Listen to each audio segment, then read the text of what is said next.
ஒரு வழியாக தப்பு செஞ்ச கேரளத்து ஜட்ஜியை சிறைக்கு அமிச்சாச்சு. அது மட்டும் இல்லாமல் 1 கோடி ரூபா அபராதம், 10 வருஷத்துக்கு ஜெயில் தண்டனை, 10ஆவதுக்கு அந்த அம்மாவோட சொத்தை எல்லாத்தையும் பறிமுதல் பண்ணிட்டாங்க. ஆனால் எனக்கு இதில் என்ன மன சங்கடம்னா, ஒரு பையன் இறந்தா மட்டும்தான் அவனுக்கு நீதி கிடைக்குது. இப்போ நடந்த இந்த ஒரு இன்சிடெண்ட்டாக இருக்கட்டும், ஆல்ரெடி வந்து பார்த்திங்கன்னா இந்த வரதட்சணை கொடுமைன்னு சொல்லிட்டு ஒரு ஃபேக்கான ஒரு அலிகேஷன் வந்து நார்த்தில் வச்சுருந்தாங்க. எனக்கு உங்களுக்கு ஞாபகம் இருக்குமா இல்லையான்லாம் தெரியல.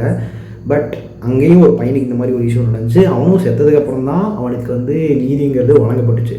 ஸோ எங்களுக்கு வந்து நீதி வழங்கணும்னா இங்கே உயிரை விடணும், அவ்வளோதானே, ரைட்டா?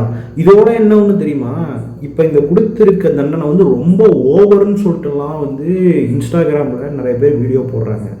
லைக் எனக்கு தெரிஞ்சு இதுவே ரொம்ப கம்மி தான். அவங்க ஒரு உயிரே போயிடுச்சு. அங்கே பாசமாக வளர்த்த அப்பாவை ஒருத்தர் இறந்துருப்பான், அதே மாதிரியே அவனோட பெஸ்ட்டு ஃப்ரெண்டை ஒருத்தர் இறந்துருப்பான். அதுக்கப்புறம் பார்த்திங்கன்னா அவனோட பாசமான ஒரு பையனை ஒரு அம்மா இழந்திருப்பாங்க. இத்தனை பேர் இழப்போட அந்த அம்மாவுக்கு போன ஒரு சொத்தும், அதுக்கப்புறம் பார்த்திங்கன்னா ஒரு 10 வருஷம் ஜெயில் தண்டனை, அதுக்கப்புறம் 1 கோடி ரூபா நஷ்ட ஈடு வந்து உங்களுக்கு பெருசாக தெரியுதுன்னா எனக்கு புரியல. இங்கே இன்னமும் ஜெண்டர் ஈக்குவாலிட்டி போட்டு அடிக்க போகிறீங்களா நீங்கள்? இந்த மாதிரி இஷ்யூ இங்கே மட்டும் நடக்கல. நம்ம ஸ்கூல், காலேஜ், அப்புறம் ஒர்க் பண்ணுற இடம், இந்த மாதிரி இடத்துலலாம் வந்து பார்த்திங்கன்னா இந்த ஹராஸ்மெண்ட்டுக்கு அகேன்ஸ்டாகவே வந்து நிறையா ஒரு கமிட்டி, அதுக்கப்புறம் வந்து ஒரு டீம் ஃபார்ம் பண்ணி வச்சுருப்பாங்க. அவங்களோட வேலை என்னென்னா, இந்த மாதிரி பொண்ணுங்களுக்கு ஏதாச்சும் ஒரு இஷ்யூ நடந்துருச்சு அப்படின்னா அங்கே போய் வந்து ஒரு பெரிய ஆக்ஷன் எடுத்து, அதுக்கப்புறம் வந்து ஈவன் இஃப் வாண்ட் அவங்க போலீஸ் கேஸில் கூட அவங்கள போடுவாங்க. அந்த மாதிரி நிறைய பெரிய பெரிய கமிட்டிஸ் இருக்குது. ஆக்சுவலாக இந்த விஷயத்தை மிஸ்யூஸ் பண்ணுற ஃபீமேல்ஸே நான் பார்த்துருக்கேன்.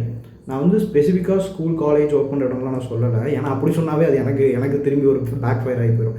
சொல்லப்போனால் ஒரு பையனுக்கு அவன் அதாவது அவன் பார்த்த ஒரு தப்பை சொல்கிறது கூட இங்கே எல்லாம் உரிமை கிடையாது. இப்போ நான் சொன்னேன்னா அது என் மேலே பேக் ஃபயர் ஆகிடும். இருந்தாலும் நான் சொல்கிறேன், லைக் ஒரு பொண்ணு ஒரு பையனை வந்து பார்த்து தப்பாக திட்டுச்சு.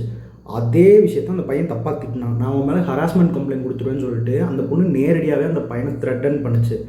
ஆனால் like it's way long echo, ரொம்ப நாள் முன்னாடி நடந்துச்சு. இப்போ அந்த பொண்ணு அந்த வீடியோவை பார்த்தா கூட எனக்கு திக்குன்னு இருக்குமான்னு எனக்கு தெரியலை.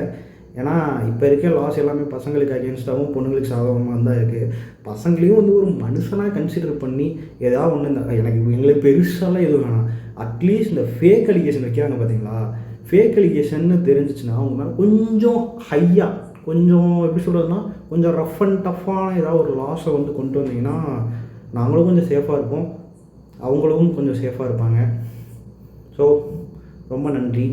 அது மட்டும் இல்லாமல் இந்த இஷ்யூவை தட்டி கேட்ட கேரளா கவர்மெண்ட்டை நினச்சா ரொம்ப சந்தோஷம்.